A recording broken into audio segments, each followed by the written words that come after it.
Brandon Shuman, the Dean of Arts and Humanities at Midland Classical Academy's Upper School.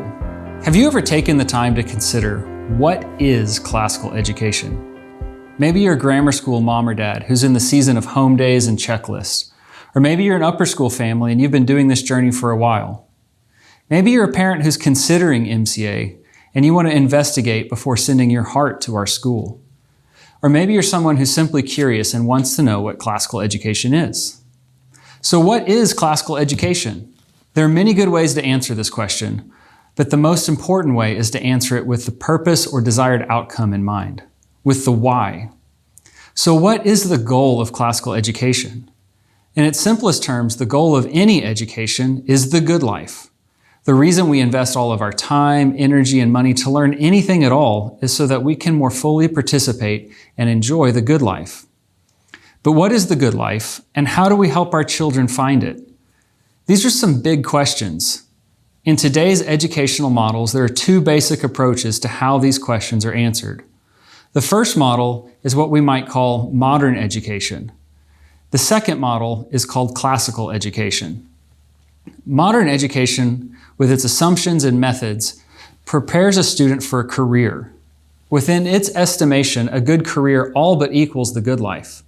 It seeks to deliver information to students who make good grades, to get into a good college, so they can make more good grades, so they can get a good job where they'll make good money.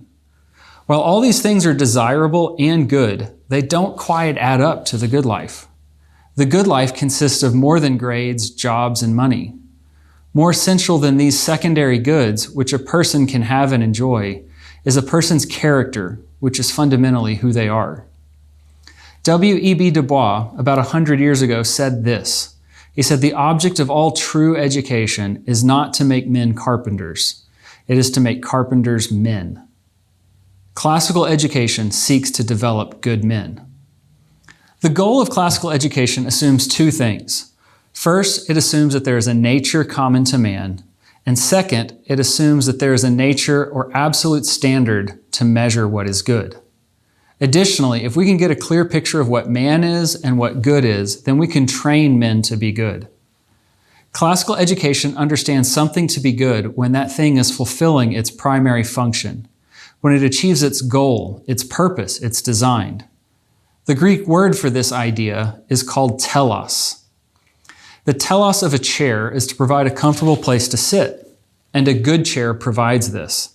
The telos of an apple tree is to produce good apples, and a good apple tree produces good fruit.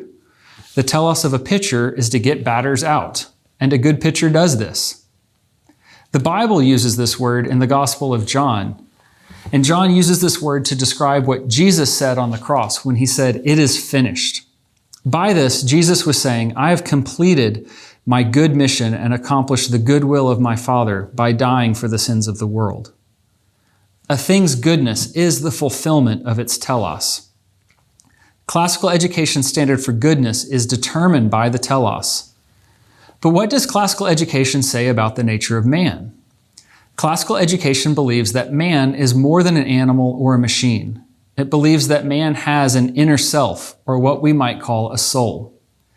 In Plato's Republic, which we read at MCA in 8th grade and then again as a senior, Socrates teaches that a man's soul consists of three parts. A rational part, which is the seat of our thoughts, what we might call our mind. An emotional part, which is the fountain of our feelings, what we might call our heart.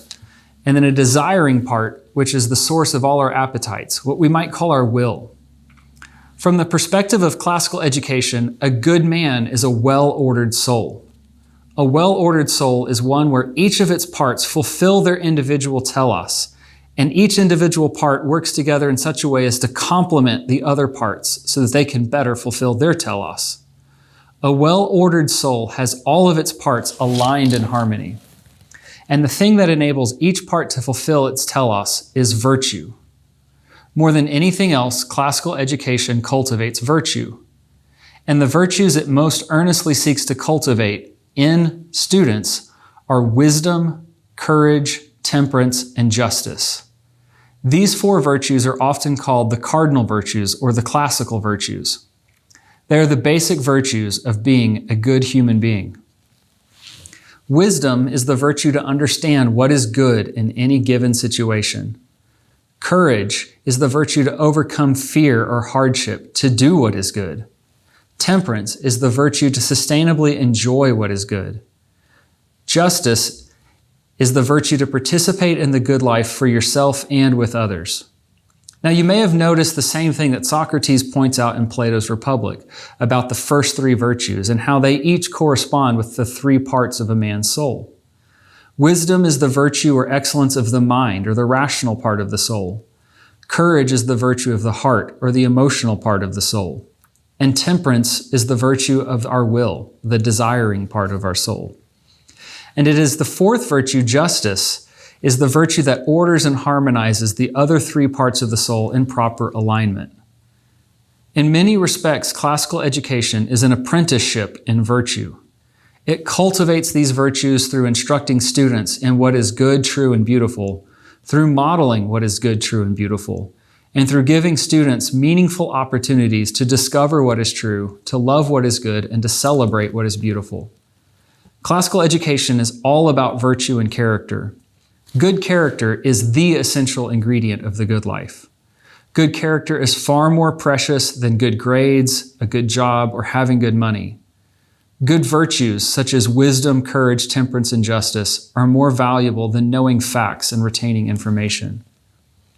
As teachers, tutors, administrators, as parents who want good for our children and a good education for our children, it is important for us to remember, especially during the long home days or the late night study sessions or the large quantities of blood, sweat, and tears poured into revisions or honors projects, that the telos we are after are not the secondary goods of life, but the good life itself and the virtue and character that make it possible. Thank you.